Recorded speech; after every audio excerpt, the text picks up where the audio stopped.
Okay. Welcome back to Nick Lenz's Comic Corner Classics, Known Classics. This is episode number 1758 and Doubleshot number 1652. As I accidentally showed off here, we're discussing a Venom and, of course, Spawn, two trades from Carlton characters.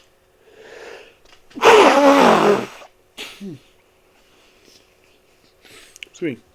Alright, first started off with Venom, Volume 1, Incursion. This book collects the first 5 issues of Venom, Volume 5. Here's the thing about the writers of this book. Now, I heard Ram V was coming out as the co-writer for the book, for some reason, not sure why, despite the fact this guy also works at DC. Well, he wrapped those up for Catwoman, but he's also running Swamp Thing. Yes, Swamp Thing.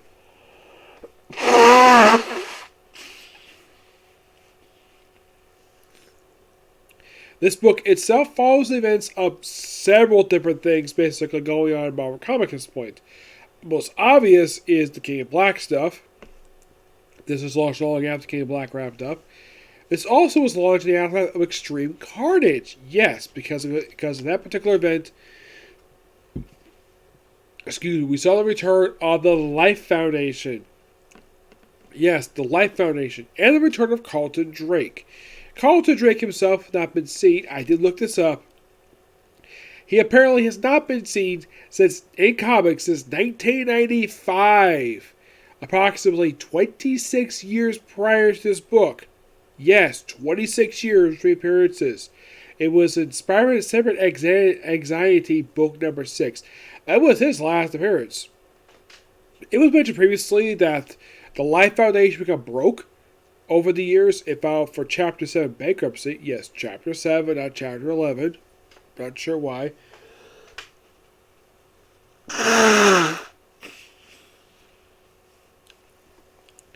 It was also like some of the symbiote stuff that they may come back, and they pretty much taken over Alchemix's job looking after the symbiotes. Okay? Oh yeah, in case you're wondering though, who is the host of Venom symbiote in these issues? Is Eddie Brock? Nope, it isn't. Here's some sad news for you. The first issue, Eddie Brock dies. Yep. Eddie Brock is killed off in the first issue by the writers. Now, I should point out, though, the first issue and the last issue are co-written by Al Ewing. For some reason, he doesn't do all 5 issues. Not sure why, but he isn't. We have Ram V, who, by the way, Ram V, like I said, is the writer for Swamp Thing now. Yes. I believe he's also the writer for the Justice League Dark Backup feature for Justice League. As for why the heck is he over at Marvel now, I don't know. So pretty much we have Venom founded the Life Foundation first time since the 90s. Excuse me.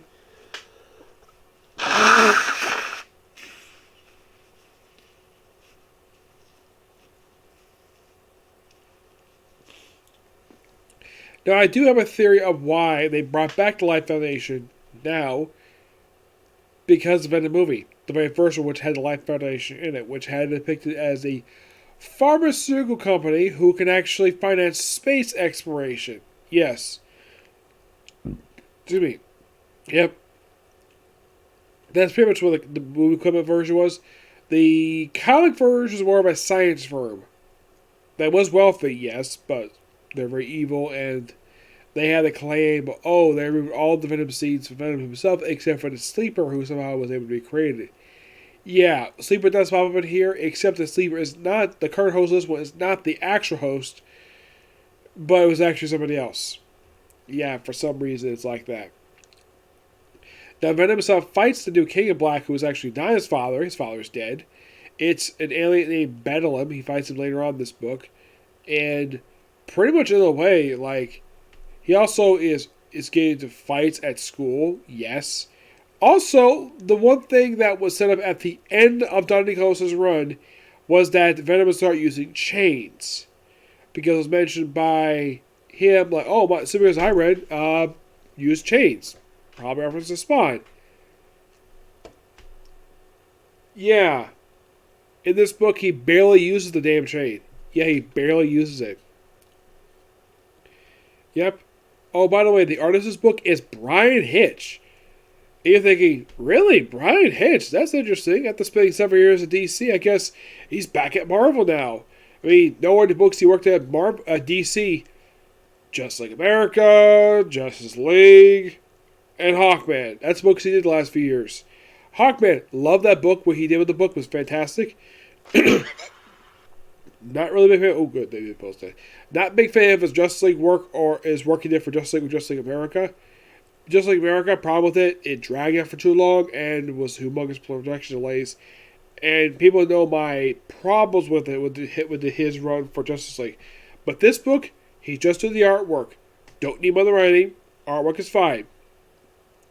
And I appreciate Marvel picking a good artist. Now, the last volume had Ryan Stegman do the artwork a lot of the time. And the volume before that was Mark Bagley.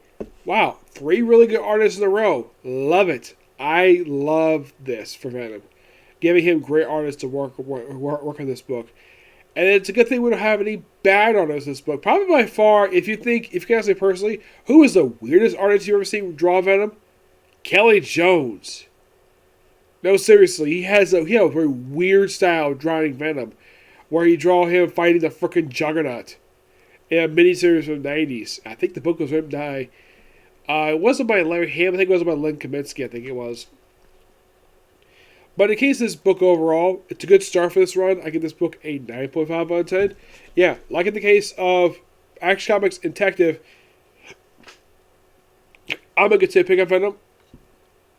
Excuse me. No, they also co-write the event Extreme Carnage. Yes. One thing, the book, I'm not really sure why in the world they decided to do this for, where, like, both Ram B and Al Ewing are both in this book, which I find that to be weird. Like, why the heck would Ram B even do this book for? Which seems so odd. By the way, not the first book he worked on. He worked on, just prior to this, Warren Rome's War Scrolls, the Empire Thor miniseries. I think this book was canceled, was it? Yeah, this book was canceled, so the book was never released. The books that have been released is Warren Rome's Scrolls. That came out about 3 years ago. Then he had Carnage, Black, White, and Blood. I have to discuss this one. And this current Venom book. And he's also the current writer for Carnage. Interesting. Could we possibly see him, see Venom and Carnage do a crossover? It's possible. There's nothing that says that can't be that way. Yes. Now, as for why Al Ewing these two guys both write this book, not really sure, actually. It's kind of weird. Because I thought he was going to be the regular writer of this book going forward. Apparently, he's skipping issues and allowing Ram V to go with the book. Now you might be asking, Nick, is there any other book he's working on aside from this book? Well, aside from this, he was also working on Defenders.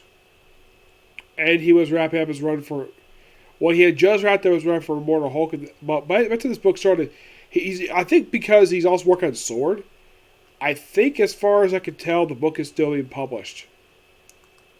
Because I have not received word if it got canceled or not. Let's see. Oh, it did. Okay. So Sword ended.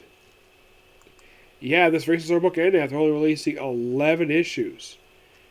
Like, I didn't realize. I was wondering why the book was published for a while.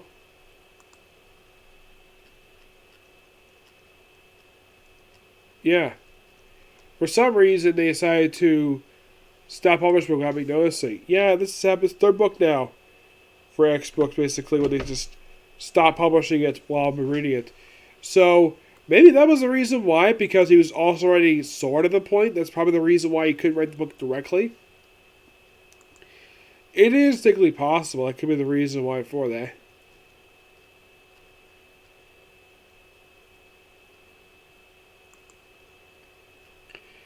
But I think also because he's also currently working on X-Men Red. Yeah, they brought back this book out there for several years and being gone. Yep, I'm definitely looking forward to reading that book when I get a chance to. Alright, moving on to a different book, we have Spawn Origins Collection, Book 4. Yep, another Spawn book. Now, this cover here is actually It's still done by Greg Capullo. He still does the cover here. Here's something quite interesting, though. The story for these issues, these 6 issues, by the way, this collects issues 21 to 26 of Spawn. Now, 21, 24, and 26 are done by Todd McFarlane, who does the writing and artwork and inking for these issues. 25. This issue is done by... they don't list off who does the writing for this one. I think it might be Mark Silvestri. Who else does the cover for that issue? Though these issues came out for the period of May 1994 to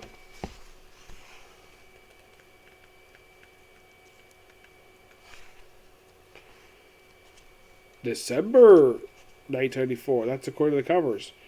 Yeah, I think Mark Silvestri does the writing and artwork for this issue. For issue 25, I believe he does.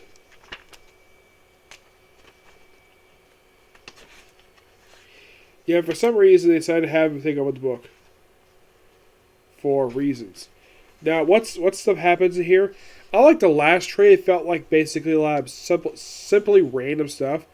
And we open up with this. We have Spawn's face being sewed together by a shoelace. Okay, there is an explanation for this. Why does Spawn look like this? Well, the reason is because he got his face sliced in half by Batman. And that Batman Spawn crossover by Frank Miller. Yep. That was the reason for this, where he got his face sewn up by a shoelace.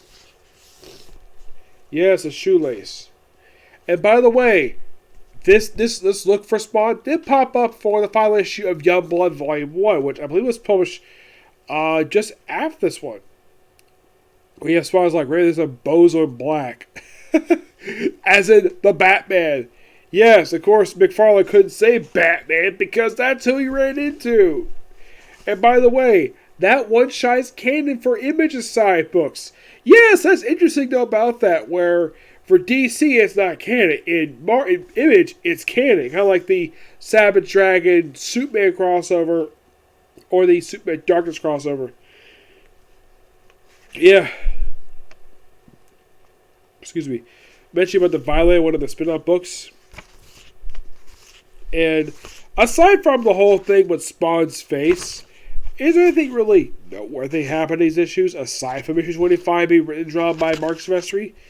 Well, typical Tom McFarlane stuff, having long text, basically explaining Jason Woodrew's basically like inner monologue, which is fine. We also return to Overkill, who was actually last seen this book, and I think he had also later showed up in pages of Youngblood just prior to this.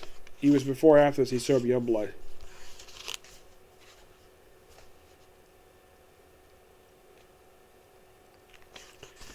Yep.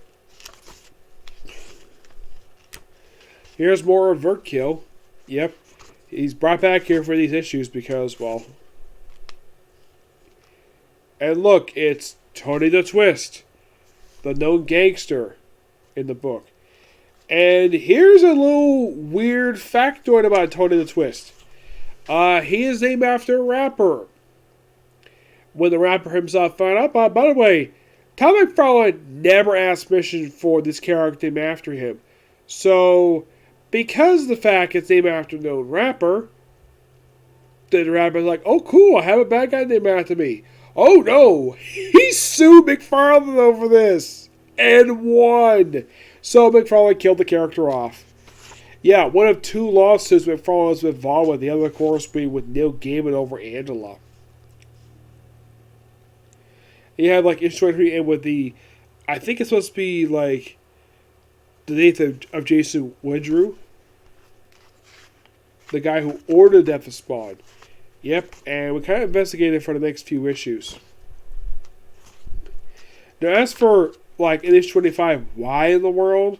They had, like, writers, like, we had, like, issue 25 where we had Mark Silvestri take over for an issue. I did hear the reason for this. Apparently, like, all the Image books for 1 month had all the creative teams swap books for, like, 1 month. As for the reason for this, felt completely random. Like Jim Valentino, who nobody knew Shadowhawk at this point in time, did an issue of Youngblood, which is not canon of the main book. Yeah. But I do gotta admit, these issues are a bit of a step up from the previous 6 issues, and I feel like they were still advancing the story of Spawn forward. Now, interesting though, we don't have any swapping writers for a few issues. Now, let me look up and see exactly, like, do we have one of these issues where, we have to switch writers for reasons.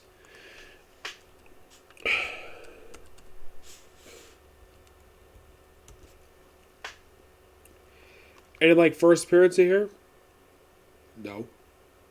Okay, so, pretty much basically after issue 15, they never had any swapping of writers again for quite a while. Yes, they did have it where, I would say McFarlane, he stays in the book for quite a while after this one. He does take a break again for the book until after 150. At that point, it was taken up by David Haid for a little while, then he took over the book, and he's been writing from that point forward. There have been several guest co-writers for the book, yes. As for the artwork, yes, for the opening 50 issues, he did do the artwork. He has skipped some issues per se. First, mostly it's been Greg Capullo been filling in for the artwork a lot of the time. Yeah, doing issues 60 and 20, 26, 27, 39, 41, 43, 45, 47, 49, 75, 70, 100, 93, 200, 300, 301. And that's all he did for the book. The current artist is Carla Barbarati. He's been the artist of the book since issue 311. McFarlane, I thought 200 was the last issue he did. No, he actually did issue 300. I forgot he did 300. Yes. Mark Silvestri, I should point out, he was the first guest artist for the book. Yep, the very first guest artist. And they've had some guest artists over the years. Tony S. Dale did some issues. I'll probably discuss in the future.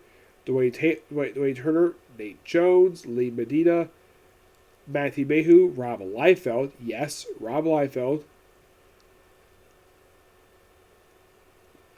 Braden Kessler, who did a couple issues. Keller Ruff, Robert Kirkman. Yes, Kirkman did some artwork. Michael Golden. Yes, legend Michael Golden.